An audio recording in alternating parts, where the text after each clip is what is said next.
Silence! என்னடா சத்தங்க? தண்ணியில கொஞ்சோண்டு பிராந்தி ஊத்தி சாப்பிட்டதுக்கு இந்த சவுண்டா?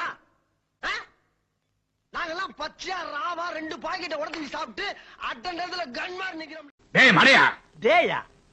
இந்த 500 ரூபாய் சம்பளத்துக்கு டே 1000 ரூபாய் கொடுத்தீங்கன்னா கெட்ட வார்த்தையில் கூப்பிடுவீங்களா?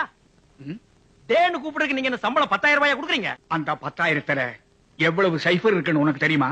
அது தெரியாமலே அதை எத்தனை பேர். பேர் என்னடா? அதான் தெரியல சார். நான் கேட்டா சொல்லாது, நீ கேட்டு பாருங்க. அப்படி நம்பர் வாங்கிடுங்க. டேய், உன் பேர் என்னடா? என் பேரா சார்? சீனு, டன்டனாட்டன் சீனு. பேர பாரு. எப்ப பிறந்த? குழந்தையா இருக்கும்போது சார். என்னது? பின்ன நான் ஒண்ணு சொன்னா நீ எதுக்குடா வேற ஒண்ணு செய்யற? ஊருக்குள்ள சொல்றதா நான் சொல்றேன். ஊருக்குள்ள சொல்ற நீ எதுக்குடா சொல்ற? ஊருக்குள்ள சொல்றதாப்பா நான் சொல்றேன். ஊருக்குள்ள சொல்றத நீ எதுக்குப்பா சொல்ற? அப்ப அவங்க நிறுத்த சொல்ல நான் நிறுத்துறேன். அவங்கிட்ட போய் நான் எதுக்குடா நிறுத்த சொல்லணும்? அப்பா தெரியாம சொல்லிட்டப்பா. ஆமா, இப்ப எதுக்கு ஏத்த இறக்கமா பேசுற? என்ன பைத்தியம் நினைச்சேன். உன்னை போய் அப்படி நினைப்பனா?